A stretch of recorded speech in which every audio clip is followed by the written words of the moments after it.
I could recognize as someone sitting across the table from him that he had either the unwillingness or the inability to truly appreciate the magnitude of the human toll his actions had taken. And I think that, that's something close to the definition of a sociopath.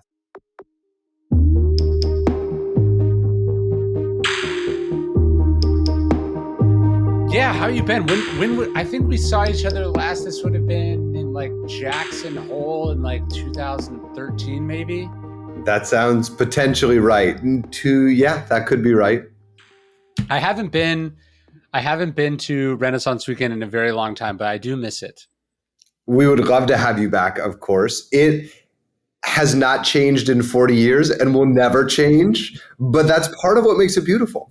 Well, I went a couple times and I was like, we were like some of the only people there without kids. And I think that's like a whole other level of enjoying it. And now we have kids. So now I'm kind of thinking it would be fun to come back because I'd get like I think this is probably kind of why it was set up that way. The hardest thing for me is like, I go to so many conferences or events for work. I'm never like, let's just go for fun or let's just go for like education. Do you know what I'm saying? Because it feels like you're leaving it feels very selfish, right? And so to be able to do one where you could bring your kids, I think that's actually the secret sauce of Renaissance Weekend. And they can attend Camp Renaissance if they're over the age of 3, where people like Charlie Bolden will explain what it's like to go to space to them. That's amazing. I remember walking through the hall and meeting Dr. Ruth, and I was like, this is really weird. This isn't happening anywhere else. Yes, indeed. And just purely anecdotally, we live on the same lake upstate as Dr. Ruth. So Dr. Ruth has like become a big part of our lives, even beyond Renaissance Weekend. That's amazing. I'm glad to hear she made it through the pandemic. Yes, and I do paddleboard yoga with her whole family, though Dr. Ruth herself has, while she can perform flips on New Year's Eve in the dance hall, she has not endeavored to try paddleboard yoga as far as I know. The reason I thought of Renaissance Weekend recently wasn't just because I read the book, but I had Admiral Stavridis on the podcast. I listened to that, yeah. He was telling me this story. Did you listen to that episode? Is that what he said? I did, yeah. Okay, so maybe you can confirm or deny this, but he was telling some story. He was like, I was driving on these ATVs and there was an accident and this person fell off and I rushed to the scene and the next person there with me was like a PhD of Shakespearean literature at Princeton. And I was like, the only conference that could possibly be referencing, because he said Jackson Hole or something, I was like, that sounds like a real Renaissance Weekend vibe. It does. I'm going to, I know someone who can actually fact check the details of that. So that'll be my pillow talk tonight. Yeah. Your wife would know if there has ever been an ATV accident at one of your events that involved a former Supreme Commander of NATO coming to the rescue. The real question is, has there been more than one? I would imagine some of the Renaissance Weekend attendees would be very well suited to driving ATVs, and then some it would be an invitation for exactly that kind of accident. I think that's right. Yeah. I remember actually the one I went to in Jackson Hole, my wife and I, we went somewhere after we were walking around and, just walking around enjoying the scenery. And this frantically, this park ranger pulled up. He's like, you cannot walk over here. We're like, oh, sorry. And he's like, no. It's not like I'm like mad at you. He's like, this is where grizzly bears hang out. And I was like, oh, okay. I appreciate the advice.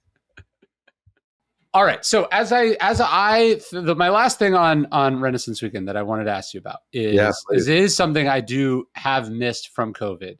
Is there is something special about people in very different worlds, very different views, getting together and spending time together in person.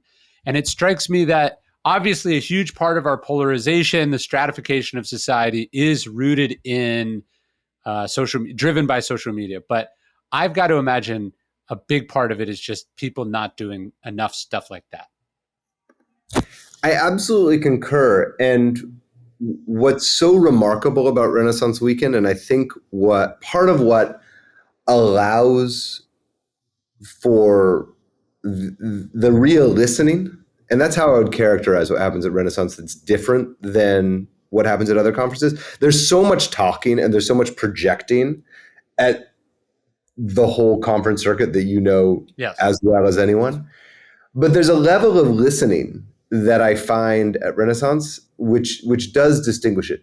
And part of what makes that possible, and this makes it hard to replicate, is that it's off the record, right? Yes. There's no expectation that you are going to be quoted, that anyone has a video camera trained on you.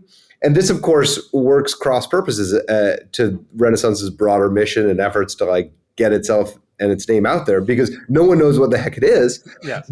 But it is truly, I mean, this term has been absolutely bastardized in recent years, but it's a safe space. Yes. And it's a safe space where you're allowed to explore ideas in the way that the academy, I think, used to be.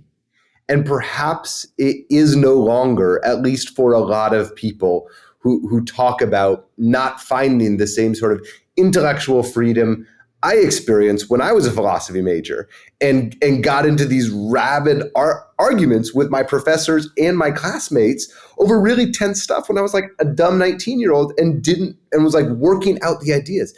But I remember great arguments I've had at Renaissance Weekend, and I remember vividly getting put in my place at Renaissance Weekend by people who knew so much more than me about a subject that I was just out of my depth on. And I had my tail between my legs when that happened. And I vividly remember it because it was about race. Yeah. And I said something, and I hope I wasn't being overtly racist, but I said something that was, I was off. I was missing the mark. And Ben Jealous, I don't know if you know Ben, but former head of the NAACP, he put me in my place in a public setting. And it was so good. It was so good for me. It was good for the room. And it was good for him to be able to do that in a way that wasn't making an example of me and wasn't trying to get a social media soundbite, but was really engaging in like the hard work of discussion and bridging divides. Epictetus said that philosophy wasn't this dry, abstract thing. It was a thing, he said, you should be talking about, writing down, reading about, exploring with other people all the time. He said, constantly have it at hand. That's how I think about philosophy. And it's weird. For the last 5 years, every single day, I've been writing this free email about Stoic philosophy. It's been not just cool to meet all these fellow practitioners of Stoic philosophy, but in writing about it, talking about it, reading it for our podcast, I have got to internalize these ideas in a way that I never would have been able to under any other circumstances. That's the idea. Philosophy is something we're supposed to engage in, not keep in these dusty old books or read once and be done with. It's a constant process. And I think that's why the email has worked so well for the people reading about it and sharing it and talking about it, all of that as well. So I'd love to have you join us on this email. You can sign up at dailystoic.com/daily email. It's totally free, no spam. You can unsubscribe whenever you want. I've basically given away a book for free every single year for 5 years, and I'm going to keep on doing it until I drop dead. Check it out, dailystoic.com/daily email. Well, it's not a performative event, right? So most of the conferences I go to, it's me on stage, and then maybe there's a Q&A at the end, and maybe, although I skip most of them, there's like a dinner or a breakfast or something. This isn't one person having the spotlight. It's usually like several people having a conversation, which the audience can listen to and then join. So it kind of doesn't scale in that sense. Like you couldn't have 3,000 people in the room for one of the talks, but the impact is much higher because the one-on-one thing you're just talking about.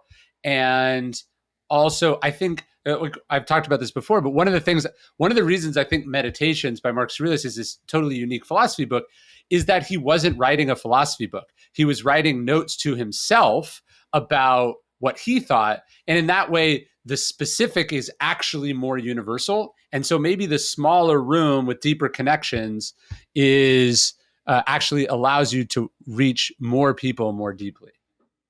I think there's a lot of truth to that. And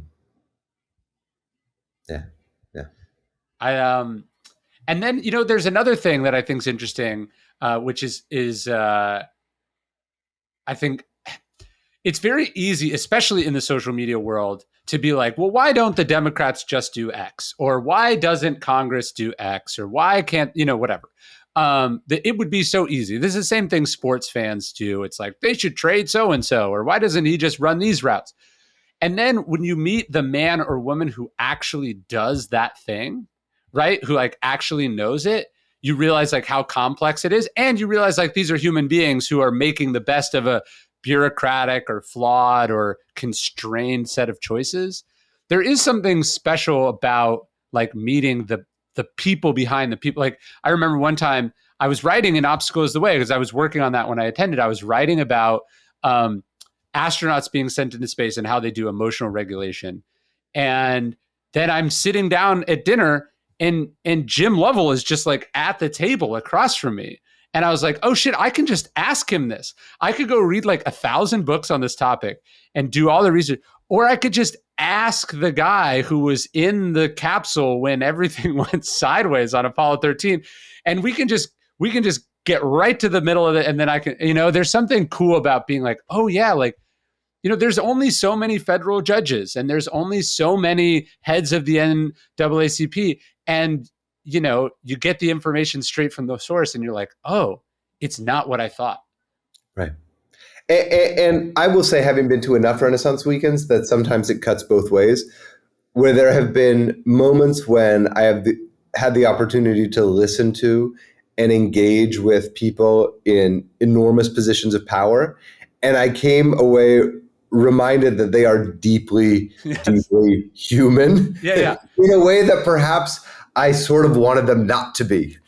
Well, isn't that kind of what you figure out with your parents? Like, I forget who said this, but your parents are just two random people who met and then had sex. Like there wasn't like this test that they passed, and they were like not remotely qualified to raise a human and bring them into the world. And it does make you a little bit more forgiving.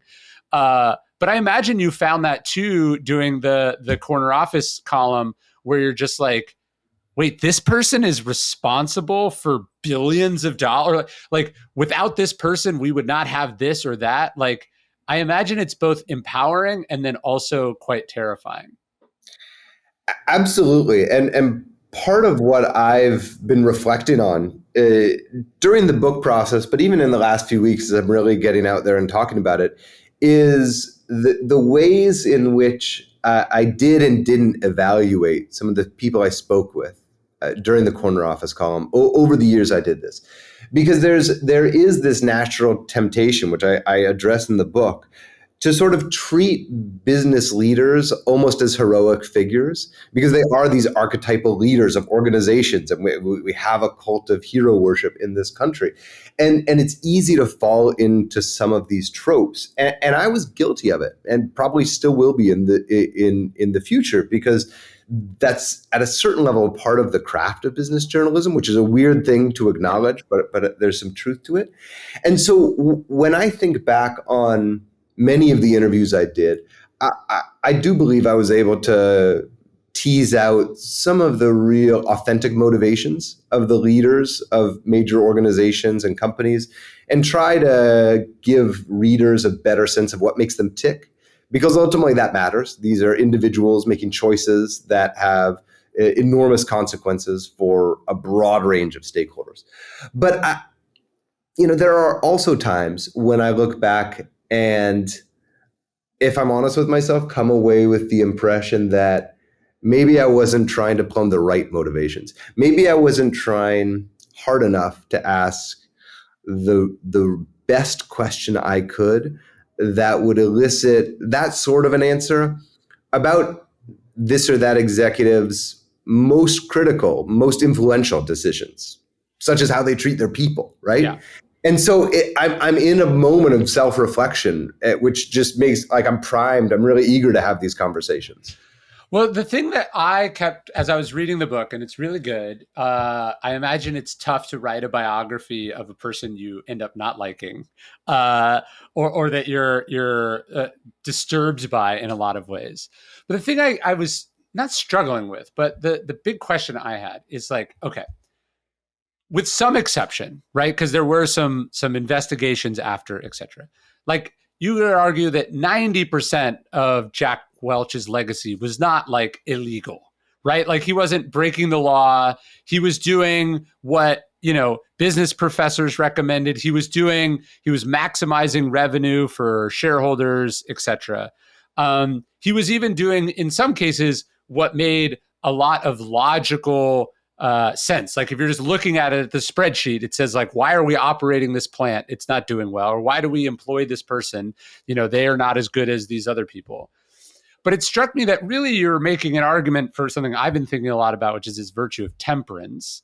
You were thinking about, it's not that he shouldn't have been, it's not that it was wrong for him to do it like ethically, legally, but that it was gray area ethically. Or it's not that like the difference between can and should, right? That it's like the thing in Jurassic Park. You were thinking so much about whether you could, you didn't ask yourself if you should. Like you were just, it seems like your big argument was like, why? Aren't there other things to value in life? Why did you decide this was the thing to optimize? Do you know what I mean?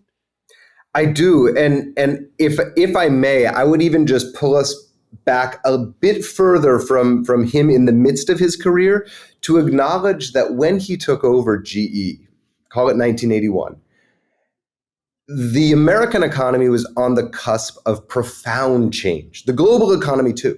So things were going to be different. And it's important to acknowledge that. The way things had been going for the past, call it 35 years, 45 years after World War II was inevitably going to be disrupted with the rise of Japan and Germany sort of coming online as big industrialized economies. With the rise of technology and Wall Street, money was starting to move in different ways. So things were going to change. What troubles me is that Jack Welch, faced with an opportunity to essentially take one of America's most revered, most influential companies in a new direction and chart a course for it in this new world that we were entering into, he at every turn chose the most brutal option, the option that created the most value for himself and other investors who held a concentrated amount of this company's stock, and almost time and again created some of the worst outcomes for the hundreds of thousands of people who worked at that company. And so I just keep thinking about the choices, right? There is no law of nature that said he has to do that. There was no law in the Constitution or from the SEC that required him to go about mass layoffs in the way he did. These were choices that an individual made. Well, and you could argue, like, let's say you're looking at where the world is right now, like on a cultural basis, put aside business. You're like, things are coarsening, things are getting more superficial. It's short-termism, it's sex and all the, you could like look at all the trends of culture, right? And so you could argue, okay, to be successful, you have to understand those trends. You have to participate in those trends a little bit. You can't run in opposition to those trends. But there's no law, as you're saying, that says you have to accelerate and exaggerate those trends. Like there's nothing that says you have to take it to the nth degree that, hey, if this is like reality show is if reality television is popular, you don't have to create the Jersey Shore. Do you know what I mean? Like you can say like, I don't like that. I could do it. I think it would be successful, but like, why? Life's too short. No doubt about it. And also, can we pause and talk about our definitions of success? Yes. Because GE is famous, right? For something like 80 quarters in a row, he delivered something like 15% annual growth. I mean, just absurd numbers. So that was success as he defined it and as Wall Street defined it. But a 7% growth rate is also tremendously successful and would have left room for all sorts of other benefits. So part of what Welch did was reset expectations for CEOs, reset expectations for corporations, and essentially, in my view, skew our priorities And with this myopic focus on short-term profit targets to the exclusion of just about everything else. Yeah, you said, it says on page 40, you said, you're quoting Welch. He says, a CEO's primary social responsibility is to assure the financial success of the company. I don't think anyone would argue with that. Like, of course, like if you put the company out of business, you've harmed all the stakeholders.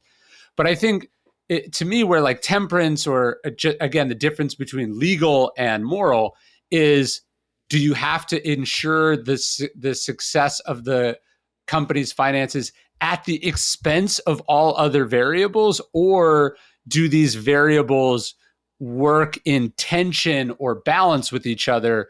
And could one trade some short-term profitability for long-term profitability, or profitability being in tension with one's impact on the world? And at GE, that short-term focus did indeed allow Welch to essentially keep playing the game for an unusually long term, right? Yes. He did this and essentially mastered the game for the better part of 20 years. But you only need look at what happened almost immediately after his departure to understand that the shape he left that company in was truly, truly dismal. As his successor said, it was a bag of shit. Yeah. And understand that during that time, he had essentially been hollowing out the company, yeah, and putting long-term priorities on the back burner for the sake of short-term profits. And so again, right, let's define success. If we're talking about the quarter or even the duration of his career, as long as he was able to essentially keep some of these questionable financial practices he was going, again, he got lucky because Sarbanes-Oxley was enacted just after he retired. And all of a sudden there was a whole new level of financial scrutiny from investors, from the SEC, but he was able to keep it going for the majority of his career. And yet immediately after he left, the real consequences of that pattern of decision-making were on vivid display. Although arguably, and you do a good job illustrating this in the book, the consequences were also felt by ordinary people sort of quarter in and quarter out as part of layoffs or firings, or just the way he was squeezing more and more blood from the stone. It's just, no, it didn't really affect that many rich people or affect the markets until he finally stepped away. That's right. And it's important to remember he was dubbed Neutron Jack by 1983, right? If you look, and I'd love your thoughts on this, just when we think about the narrative of great figures in history, because if you pause, if you stop the tape just a couple years into his tenure, he's in really rough shape. Yeah. He hasn't been able to move the stock substantially. He's been called Neutron Jack. There's negative profiles about him on 60 Minutes and Newsweek. And yet he's able to essentially shrug that off and keep going and reinvent himself and create this narrative as, what Fortune dubbed him at the end of his career, the manager of the century, the greatest CEO of all time. And that to me is also a critical part of the story. The way he was able to create and enable a sense of myth-making around his tenure as CEO, and the way in which the financial press and the academic press as well played a real hand in that. Well, I was just going to say that. I think when you look at Trump, when you look at Elizabeth Holmes, when you look at Jack Welch, when you look at a lot of the media often goes like, how could they have gotten away with this? As if they weren't the people reporting on him, not even on a quarterly basis. Like Welch is putting out quarterly reports, but they're writing about him every day, right? Like Forbes is now like, Donald Trump, conned us. And it's like, no, you guys collaborated on a fiction about his net worth for like 30 years, right? And like, you did this with the Kardashians, you did this with Elizabeth Holmes, because you wanted a juicy story. It's like, that expression from Upton Sinclair, who wrote sort of very critically about journalism in one of his great books called The Brass Check. He was saying, like, it's impossible to get someone to understand something that their salary depends on them not understanding. Like, we think about the conflict of interest. Like, you wouldn't want a journalist owning GE stock and then writing about Jack Welch, right? That's a conflict of interest. We're not allowed to do it. Yeah. But if, like, the juicy version of the story is also in your self-interest, positive or negative, right? It cuts both ways. But I think as part of the myth making, like, there was more incentive to puff Elizabeth Holmes up on the way up than it, and eventually it reached a point where there was a story to be had in puncturing said myth. But in reality, she never should have been in that position for someone to expose her. Like, her crime was not done in secret. Her crime was inextricably wound up in getting journalists to write unquestioning, positive, myth-making stories about her. And I'll be real frank about this because I'm a business journalist who's still employed in the profession. This is my guild. We're talking about access journalism here, something I've done my fair share of. And as I sort of go through this exercise and am reflecting on the work I've done, the work I'm doing now, by the way, I just changed beats. I'm now really focused exclusively on covering climate change, in part through the lens of business, but I'm no longer sort of on the business desk. I'm reflecting on the degree to which, again, some of my work, some of the access journalism I did I ever sort of pull my punches in order to ensure that next story? Were the corner office columns on balance relatively deferential with the hopes that maybe next time Tim Cook would sit down with me, right? Yeah, right. I would argue that I asked serious questions when I needed to, that on balance, I chose to profile leaders I more or less admired for one reason or another. And so I don't find myself in the position of having done corner offices with a lot of, Jack Welch proteges, for example. And yet, listen, I'm in the process of sort of doing some self-reflection on all that. No, access is inherently corrupting, and it's like, it's not that journalists are specifically guilty of it.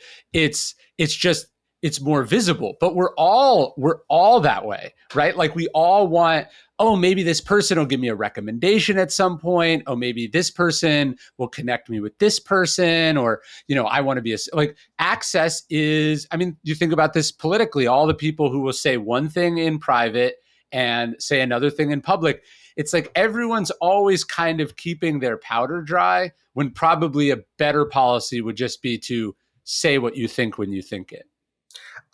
I think there's some truth to that, but like, we don't live in a black and white world. Sure. And I'm thinking of skillful means here, the Buddhist practice of sort of teaching to the audience in front of you, and that's something I care a lot about, because I think we may have talked about this in the past. I've studied Buddhism deeply. I've gone on silent retreat in India for many weeks at a time, and that notion of skillful means, I think it matters and is relevant here.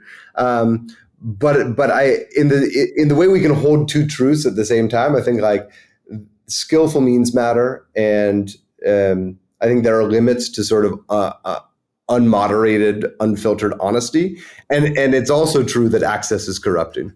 Well, yeah, like you talked about studying philosophy. I think Diogenes the Cynic is this fascinating character of, like, when you're young, you're like, oh, look at him. He just says what he wants. He lives how he wants. He spurns, Alexander the Great, and he doesn't care. And then you're like, also, it's not that this guy's a loser, but that it's like, this dude is not in the mix at all. He's not doing anything. And so he would probably look down at a philosopher who's also a politician, or a philosopher who's a writer or an advisor or whatever.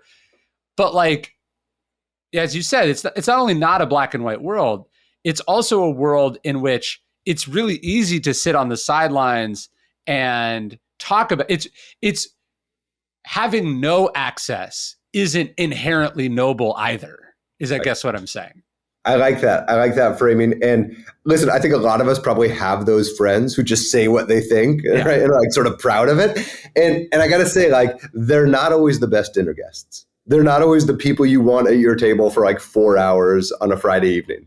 Or they wouldn't be the best people to have it at Renaissance Weekend either, right? Because if you're just a jerk and, that doesn't facilitate connection or collaboration or shared understanding either. Yeah. Yeah. Welch, I think it's worth pointing out here, basically said what he thought whenever he wanted to any audience, did not modulate his message, had one volume that was, set to 11 and was a cheerleading champion for downsizing, deal making, financialization, offshoring, all the way through his career and right through retirement. And I think I bring that up because it can be an effective use of a bully pulpit if you have it, right? Yeah. That for those who have that mix of conviction and power and authority, and in Welch's case, the credibility of one of the great American companies behind him, it makes it enormously powerful. And listen, we've seen this in politics too, right? Like you put Donald Trump in the White House and all of a sudden, like Donald Trump's brain is national policy. And that can be a scary thing. Do you, here's sort of an alternative history question. Because sometimes people argue, oh, these are trends, or this is structural, or this is the direction the world's going in. If Jack Welch had decided instead to follow the traditions of his forebears at GE, does somebody else just do this, or did he actually change and shape the world in a new direction? It was one of these moments in history where there was a truly unique individual at a truly unique moment in history with command of a truly differentiated and powerful entity. And as a student of history, that those moments come along. And in the American business story, this was one of those moments.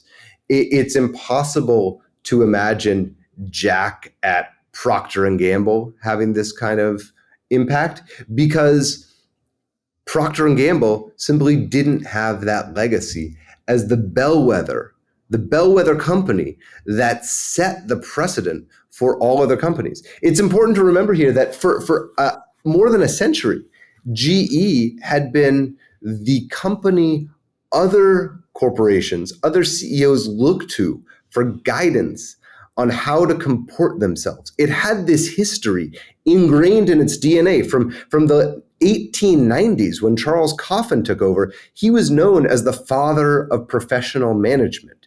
And time and again throughout the early part of the 20th century, as the company got bigger, in the middle of and later in the 20th century, as the company expanded and got more complex and developed into a true multinational corporation, GE was the place that essentially wrote the playbook on how companies operate. And so that's the context at which this man comes in with a completely new set of priorities, a completely new way of doing business, and implements it. And it's that credibility that he has from GE that makes it such a powerful exemplar to the rest of CEOs and makes it almost inevitable that they fall in line. Do you think that was maybe then one of his failings, that he didn't take the responsibility of the platform seriously enough? Like that he didn't think, what would the world be like if everyone did what I did? Or, like Steve Jobs sort of not realizing that he was creating 1,000 imitators of the immature, bullying genius CEO, that Welch was like, look, this is how I'm going to make the most money. This is, this is what I'm able to do. But he didn't do what sometimes leaders or celebrities get faulted for not doing, which is go like, I'm a role model, and that comes with additional responsibilities and obligations. I think the framing of that question suggests that if he had undertaken that thought exercise, he would have had a different set of priorities than the ones we know he had. And I don't think that's the case. I think he wanted everyone to be playing that game. I'm reminded of the opportunity I had in 2011 to interview Bernie Madoff in prison. And I'm not saying Jack Welch was a Ponzi schemer, but I essentially asked Madoff if he was remorseful. Could he take it? If he could do it all over again, would he do it? And he essentially made the some pablum about regretting it on some superficial level, but it was clear that he didn't deeply understand or accept the suffering that he had caused. There was I could recognize, as someone sitting across the table from him, that he had either the unwillingness or the inability to truly appreciate the magnitude of the human toll his actions had taken. And I think that that's something close to the definition of a sociopath, someone who's unable to account for other people's suffering. And Welch had some of those qualities as well. Don't you think in some respects that is like, you go, what makes this person able to do what they do? Like, what's their greatness? Greatness being a broad term, but the special skill is the indifference or the shamelessness. Like I think I've said this before, but Donald Trump, to me, that he could get up there after the Access Hollywood tape in front of 70 million people and just be and say his bullshit answer in a way. If you zoom out and you put aside again the morality of it and whatever, it's a feat of almost athleticism and will that he could muster through that obvious nonsense answer in front of millions. I mean, even just to say it to his wife, take some balls, but to be able to say it to America, being like, blah, blah, blah, that is a thing that you and I don't have. And that's why we're in some respects not them. Right. Compartmentalization, it can be an enormous superpower, right? And I'm also thinking, having just listened to the Admiral Stavridis interview, about military leaders here, yes. Right? They have to be willing, and many of them really reflect on and carry the burden of the consequences of their actions in a deep and profound way.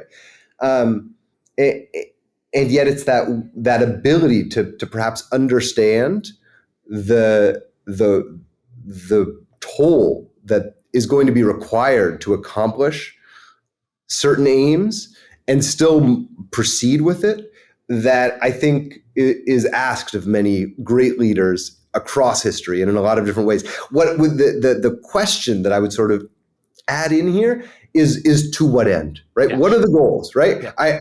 I was just rereading a tremendous Atlantic magazine piece written in 1960 about D-Day. And I don't know if you've seen it or aware of it, but it was a tremendous piece that was just resurfaced recently on Memorial Day. And it had me thinking about the generals who set that wave in motion, and the burden, the responsibility is extraordinary.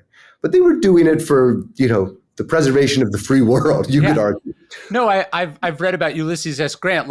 They cycle through all these different generals to finally get somebody that works. And that what was Grant's superpower? It's that Grant, of all of them, does the math. He goes, we have the factories, we have a larger population, and more money. If we just last longer, we win. If we fight to a draw every time, it's still to our advantage. If we lose 10,000 and they lose 10,000, we can replace those 10,000. They can't. And from a military strategy standpoint, that's a pretty quick and easy place to get to. But from a human standpoint, you have to go, wait, the 10,000, we're not talking about horses, or we're not talking about rifles. We're not talking about horses. We're talking about human beings, that I'm willing to trade 10,000 human beings as literally like a chess piece, to have the fortitude to do that in the evil sense or in pursuit of a moral end, that is a superpower or an attribute that not many people have. And like, I've got to imagine, put aside the ethics of Welch's layoffs, I imagine you talk to a lot of different CEOs. Laying off people, even when it's absolutely necessary and there's no way around it, must be a horrendous task that few of us are capable of rendering. It's difficult, and I'm not going to sit here and say layoffs are never necessary. But what distinguishes Welch's tenure is that he was the first one to really do it when the company was doing just fine. Right. GE had made $1 billion profit in 1980, right before he took off, but it wasn't enough for him. And thus begins this perverse practice, which endures to this day, of laying off workers in a bid to improve a corporation's profit margins. Not because it's unprofitable, not because the factory's, absolutely just never going to carry its weight again, but because the executives decided that they and maybe Wall Street wanted better margins. To get to 15% profitability from 7%, as you were saying earlier. Right, which is very different than storming the beaches on Normandy. Yes. And it's weird. It's like, again, somebody has to be the police officer who fires at the criminal that they think, like somebody has to do it. But you need a certain amount of callousness. You need a certain amount of sort of compartmentalization there. But if you take it too far, then you're at the mercy of a psychopath or a sociopath, and it can get out of control very quickly. Yeah. And I just keep coming back to choices, right? Yeah. There are choices. And what we're seeing now, and I'm not going to sit here and say stakeholder capitalism is the solution to all our problems, right? This notion that CEOs are somehow enlightened and are going to care about workers and the environment and communities all of a sudden. But embedded in this new dialogue, this new sort of line of thinking from CEOs is, in my sense, my experience from talking with them, a reassessment of the priorities as they make these choices. There is a growing recognition that corporations have this outsized influence on society, and many CEOs look around and unclear the degree to which they really grasp the extent that they are part of the problem. But many of them are understanding that on the margins, at least, they have the ability to be a part of some of the solutions. Yes, that makes sense. And I interviewed John Mackey a while ago, and I think he's an interesting person. Clearly also cultivated a myth and a narrative, as any successful person might, and I'm sure not a perfect person. And there's probably a bunch of stuff I disagree with him on. But he does seem to be perhaps an example of a middle road that we're talking about, where you can be extraordinarily successful and at least not be utterly indifferent to the consequences of the decisions you make or the impact that you have, positive or negative, on the lives of the people who your products, decisions, and business interacts with. And John deserves a good bit of credit. He was part of this original conscious capitalist movement, which essentially set the table for the Business Roundtable statement in 2019 that redefined the purpose of the corporation. It helped set the stage for this broader dialogue around stakeholder capitalism that we're seeing today. And yet I interviewed John as well a couple of years ago, and his decision to sell to Amazon after an activist hedge fund got in his stock, I think has really challenged his ability, or I should say Whole Foods' ability, that company's ability, to stay true to some of its guiding principles. And it's going to be a fascinating evolution to see whether or not in 5 years we can really say that there is still a Whole Foods culture, or if those are just the Amazon grocery stores. Well, and that is the tension of all of it, right? It's like it'd be wonderful if just being a good person was enough, or a good leader was enough, but you also have to have leverage and you have to have power, or other people with more leverage and more power will come and exploit that delta, right? So like if you're running your company at a certain level of sub profitability or inefficiency because you're a bleeding heart or a softie and you just can't get rid of people or close businesses that aren't working, eventually somebody comes in, and this is how capitalism works. Somebody comes in and buys that from you or gets control in such a way that you can't continue to operate the way that you've wanted to operate. So it's like you got to be nice, but you also have to be able to defend and assert yourself. It was amazing to review the history of GE and see that in all of Welch's tenure, no one ever tried to do that, right? No one ever came in and challenged Welch and said, I'm a shareholder activist, I'm a private equity baron, and I'm going to come in and try to wrestle some control of that. And that's because you think about these firms essentially squeezing companies from the outside. Welch was doing it from the inside. There was nothing these people could do that Welch himself had not already thought of. That's fascinating. What do you think Welch or some of these leaders would say to the idea of noblesse oblige? Like the idea that as a successful, wealthy elite person, it's not just your obligation to make more, but also your sort of duty as a person. Would he have just rejected that idea entirely, or did he believe you try to make all your money privately and then or in the markets, and then personally you can be nice and generous? Well, if that's the case, I would like to take a closer look at Mr. Welch's philanthropic track record, because there's not a whole lot there. But what I think is actually a somewhat subtle answer, which is that many of these men, they're mostly men, perform a whole lot of mental gymnastics to justify some of their actions. And one of the stories that Welch told himself, and it was a fiction that may be held up in the short term, but again, in the long term, just doesn't hold water when you look at GE's stock price today, is that by making GE a valuable company, everyone benefits, right? The rising tide of GE stock lifts all boats, and your 401k is going up. And if we give you a little stock option, that's going to turn into your little nest egg. And listen, for the relatively small portion of the GE population who gets to enjoy stock-based compensation, that may well be true, at least as long as GE's stock was up. By the way, it's like cratered something like 80% from its all-time high. But of course, it isn't true for the vast majority of American workers. And so much of what I've thought about in the writing of this book is just how we distribute the riches of this land, right? Like, companies make oodles of money, and the way in which those profits have been distributed over the last 60 years has changed dramatically.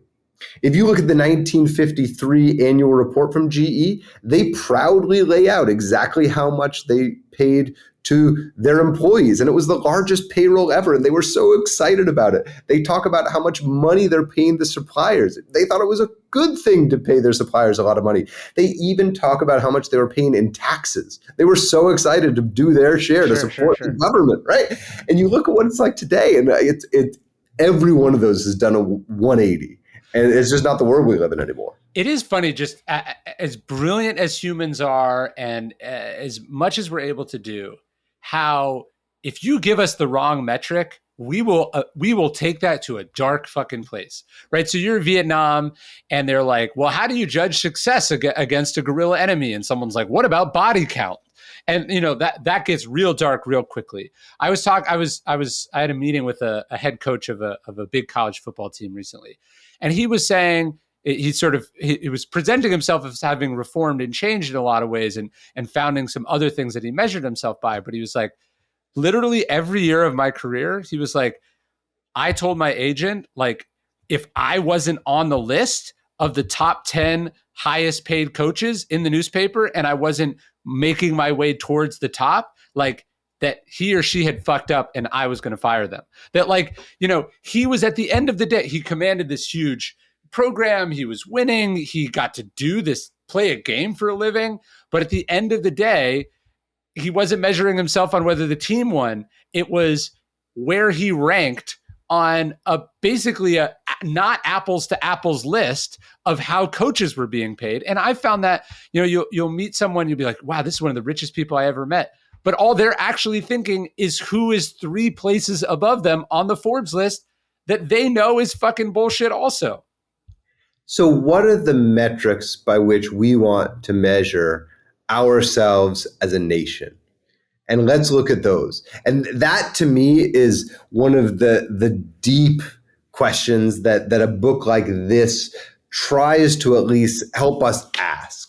Because Welch redefined some of those priorities. Welch introduced and helped popularize a new set of metrics, I would argue. But if you look around, right, there are probably some metrics by which we as a nation and an economy are doing well, but there's all sorts of other ones that I think we got a lot of work to do on. And that to me helps render a verdict on the last 50 years of our collective economic story and helps render a verdict on the legacy of this man who had unique and outsized influence on that narrative.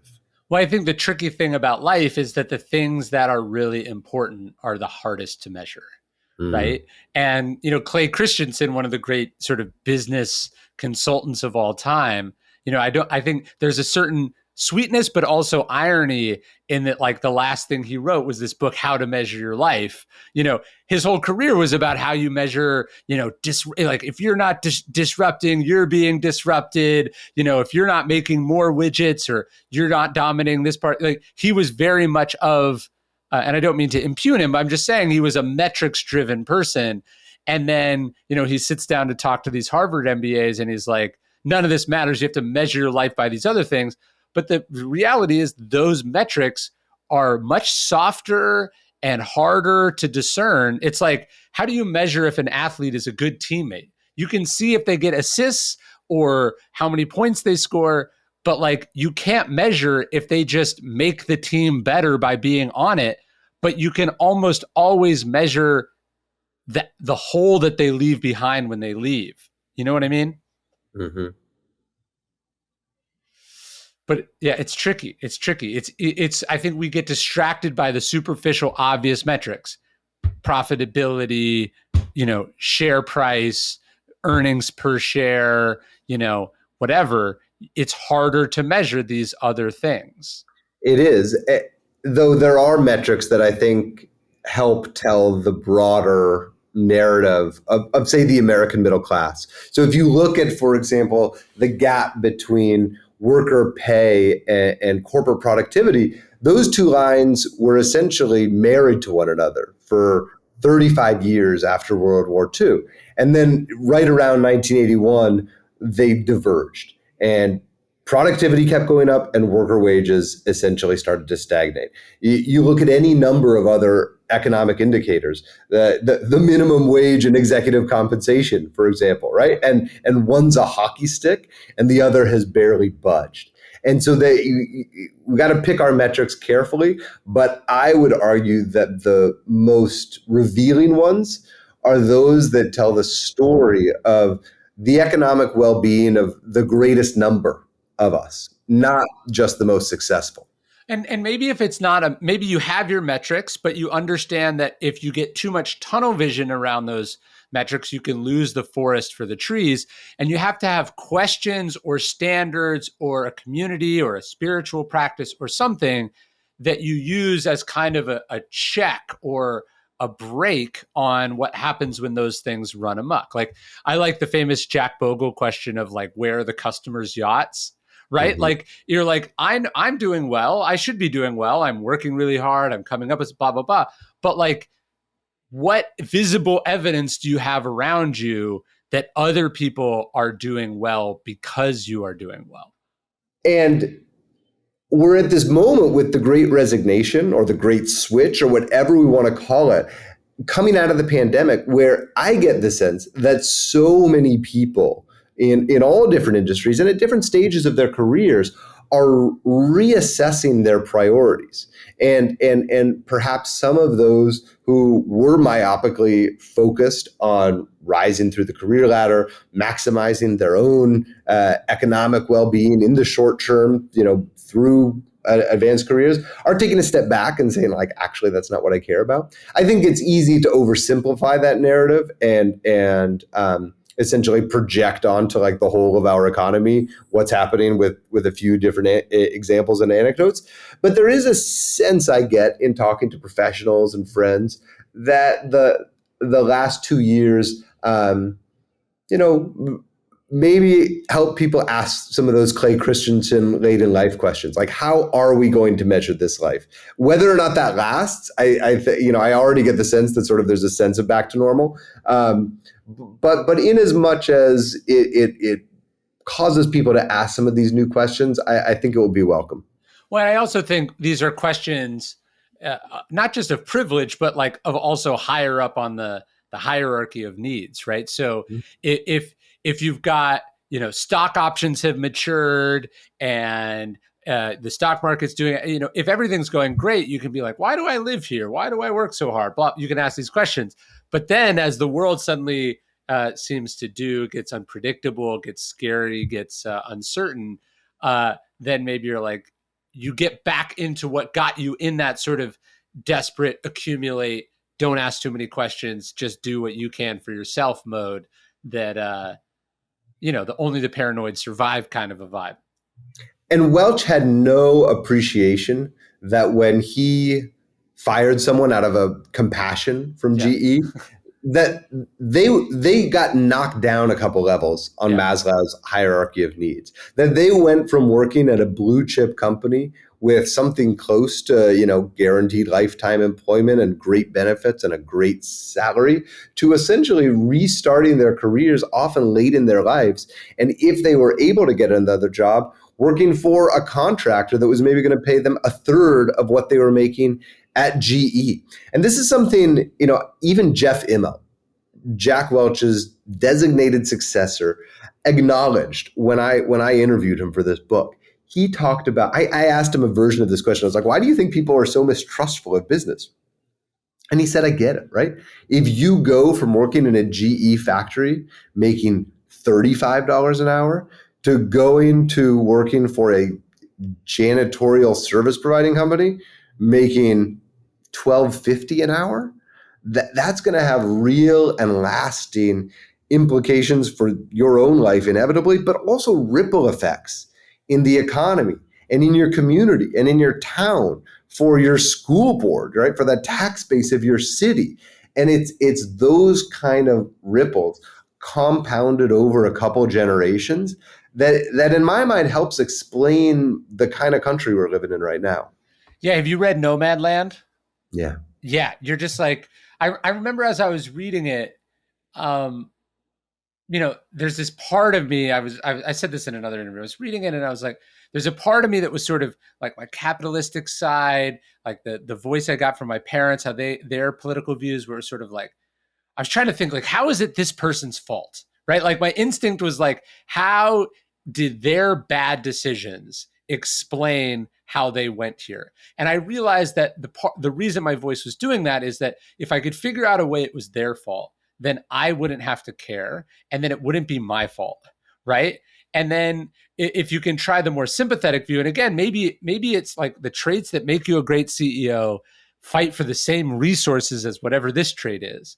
But if you can start to think about like what was done to these people, or where the rug was pulled out from under them, or where they got a bad break that anyone could get, and that it wasn't their fault, that it was systemic or it was structural, or it's a result of the incentives we're setting up as a society, you go, oh man, this really sucks. I really feel sympathy and pity for you. And, that the way that, say, Amazon is running these warehouses, that's not okay. That's such a powerful insight for me personally. And if I may, I'll just be really candid and a little vulnerable here. I live in New York City. There's a lot of homelessness on the street right now. I got 2 little kids who I walk around the city with. And when I see the same homeless people on the corner 2 blocks from our apartment, and I have to walk by them with my kids, I have the narrative of what bad choices did they make? Right. Put them on that corner, and how can I not let my kids make those decisions, right? And there is we're essentially blaming the victim at a certain level right here, which is a deeply, deeply unfair mental habit to get into, but one that we're habituated to, right? One that all our collective narratives sort of point us to. And so I'm thanking you for reminding me of trying to keep in mind these bigger forces that I'm writing about in this book when I see those people on the corner. Yeah, and it's like, look, the system is failing us too, right? Like it's in San Francisco, which has a very clear and real homeless problem, and the inability of politicians to deal with it is creating a backlash that's going to have really real consequences. And it's why lots of people are leaving San Francisco. But it's like the fact that the streets are covered in excrement, it's not really the homeless person's fault. It's the people that we pay to solve these problems. It's the people who are not paying their taxes, et cetera. That's who's failed. It's the people who laid employees off or said, hey, I don't want to provide healthcare. And then this person had a mental health thing or what. It's like we're all being failed by this system. And I think this is a Buddhist practice. It's also a Stoic practice. Instead of trying to go like, no, this person's the enemy, they're this other, they're doing something to me. You're like, no, we're in this boat together and we're both being dealt an injustice. And so I'm not going to be mad at you. I'm going to try to direct that energy towards like where it might actually make a difference. And even if I can't, how can I just not contribute to that decision with the choices that I make in my life, in my business, where I put my money, et cetera? And it's that kind of this empathy that we're talking about cultivating and trying to demand of ourselves is something that I believe is sorely lacking in so many CEOs, which comes right back to that sense of compartmentalization, right? This ability to essentially block out the human suffering that they are causing. And again, right, are layoffs necessary at times? Sure. Are they necessary when you want to increase your profit margin? I would argue probably not. Yes, or they're a thing you can do, but not the only thing you can do. Right. And so what's your default, and is your default to be more humane and less humane? Yeah. I remember I interviewed a CEO who about his experience during the financial crisis of 2008. And he looked at the numbers and he came home and it was just clear to him that he was going to have to fire like 400 people at a company, a relative medium, mid-sized company that had never fired people in all of its history. Yeah. Right? And he knew these people. It was a small company. And he came home and he was crying to his wife about it, as he told me. And it was fraught because he was going to do it the next day. And she said, well, what if you just didn't? What if you didn't do this? And it stopped him cold because he hadn't actually stopped to consider the answer to that question. He hadn't entertained the possibility that there were other options because he was running on this default set of assumptions about what he was supposed to do as a business person from all the things he had learned in business school. And ultimately he realized, he's like, wait, that there's debt financing available, right? Like there are other places we can cut costs. Like there's actually a ton of other stuff we can do rather than continue to expect everything else to stay the same, but our labor pool to suddenly shrink by a really substantial number. There's tons of other ways we can adapt to make room for these members of our community to keep their jobs. And that's ultimately what he did. No, and look, that's why I think the book is great, even just as a thought exercise. So even if you're like a CEO or a leader and you read it and you're like, no, still what I know about Jack Welch, I think he did the best he could. Even if you disagree, I think there's a lot of value in the revisionist history approach that you kind of took from the thing where you're like, let's look at this from a different perspective. And by looking at it from a different perspective, maybe the reader just comes away with a few, having questioned a few implicit assumptions about defaults or best practices or solutions to specific problems that were just made up by someone not that long ago. And maybe they were operating under a different moral compass than you or a different set of constraints than you. And you should really sit down and think, hey, yeah, what are actually my options here? Not what do my peers tend to do in situations like this, because they might be doing the wrong thing. If people come away from the book asking those kinds of questions, I'll be really, really grateful. Well, that's what I came away asking. I really enjoyed it. And I loved the corner office column. I thought it was great. It's exciting that you're on to bigger and better things, but I'll miss that for sure too. Well, thank you so much for having me, Ryan. This is so much fun conversation.